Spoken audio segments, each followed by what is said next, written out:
وكما هي العاده قناه زمالك كوميدي او قناه زمالك اللي هي زائد 18 او اي قناه، يعني صراحه هم صراحه مش حارميننا من حاجه. دايما بينوعونا يعني صراحه، يعني فاحنا مش عارفين نطلق عليها ايه، قناه كوره ولا قناه بلس 18 ولا قناه ناشونال جيوغرافيك، انا مش عارف اقول عليها ايه.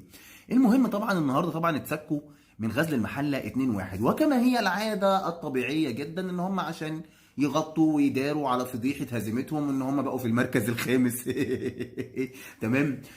عملوا ايه؟ خالد الغندور كان بقاله يومين ما طلعش، طلع النهارده طبعا اتكلم في موضوع مين اللي حارقهم، اللي هو مين؟ كهربا. المهم فضل يتكلم ان هو امام عاشور اتعاقب في ماتش قبل كده، وشيكابالا اتعاقب في ماتش قبل كده، وحسام عاشور ورمضان صبحي ما اتعاقبوش. المهم فيلم كده غريب جدا قاعد يحكي فيه، انا ماليش دعوه بالحوار ده خالص، لان الحوار ده محفوظ وهاروا وحرقوه واتكلموا فيه بتاع 7500 مليون مره. انا مش فارقه معايا كده. انا لفت نظري حاجه غريبه جدا في الحوار اللي هو قاله، فانا طبعا مش هقولها لكم كده، لا بالعكس احنا هنسمع مع بعض ونشوف ونعلق عليها ونشوف يا جماعه. شوفوا يعني، شوفوا الكلام ده، الناس دي عايشه في كوكب تاني ولا الناس دي شاربه ميه بطيخ؟ هو اكيد شاربين ميه البطيخ او عايشين في ميه البطيخ بمعنى اخر يعني. طب نسمع مع بعض يا حبايب قلبي. وبعد كده قال لك ايه قله الادب دي؟ انت شفت شيكابالا وهو رايح يغني مع الجمهور؟ فهو مع ان شيكابالا ما كانش بينطق يعني، وطبعا خطا، واحنا قلنا 100 مره اي لعيب ما يروحش يغني مع جمهور، لو لقى الجمهور بيشتم يبعد يبعد. وعلى فكره شيكابالا حصل قبل كده، راح يغني مع الجمهور لقى الجمهور بيشتم، راح قال لهم وقعد يعمل لهم كده ومشي. شفنا حسام عاشور ورمضان صبحي عملوا نفس الفعل، محدش اتكلم.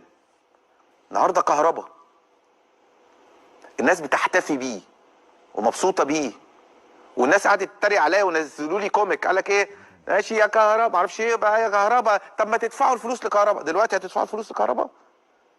يعني طب ما كان قبل ما يتوقف ب6 شهور ما تدفعوا.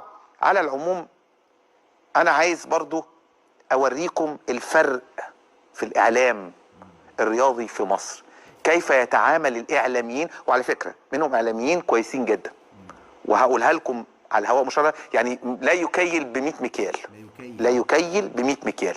وانا ما بحبش اتكلم كتير، انا بحب الناس تشوف بعينيها تعامل الناس، هل هو تعامل فعلا نابع عن اخلاق وعن قيم ومبادئ بيشوفوها بعض الاعلاميين دول يقولوا عيب اللي عملوا شيكا او اللي عملوا امام او اللي عملوا حسام عاشور او اللي عملوا رمضان صبحي او اللي عملوا كهربا او اللي عملوا عبد الله جمعه او اللي عملوا اي لعيب، مش مهم لون الفانيلا، هل فعلا بيتعاملوا بمنطق واحد وفعلا هم خايفين على فكره الاخلاق، ولا ممكن اطنش خالص؟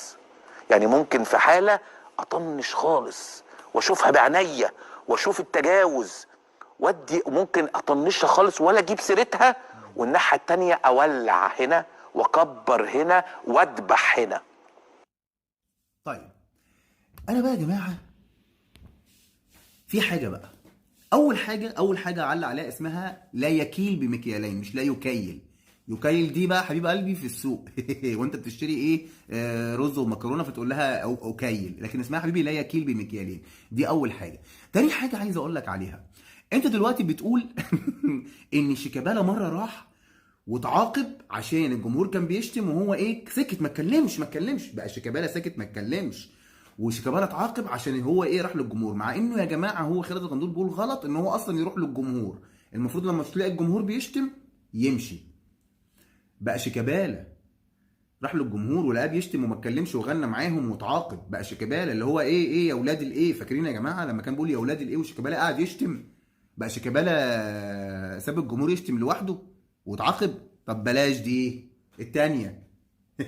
شيكابالا لقى جمهور الزمالك مره بيشتم راح رايح لهم، يا سلام يا سلام، بقى حد يصدق اللي انت بتقوله؟ شيكابالا راح لقى جمهور الزمالك بيشتم لهم ما تشتموش. اه فعلا، بدليل ان هو في الماتش الاخير، في ماتش الاخر ماتش بتاع الاهلي والزمالك، راح سخن في مكان اللي بيسخنوا فيه لعيبه الاهلي ناحيه جمهور الاهلي عشان يستفز جمهور الاهلي ويشتمه.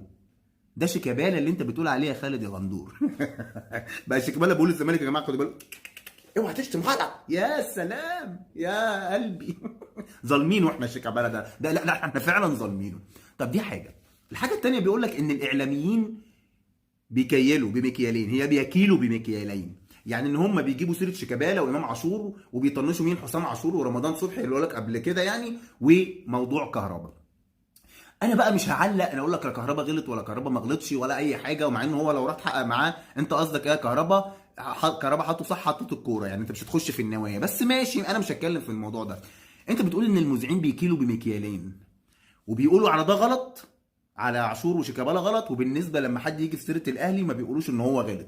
طب تعالى انت بقى يا خالد يا غندور، انت نفسك بتكيل بمكيالين. هقول لك انا ليه يا حبيبي.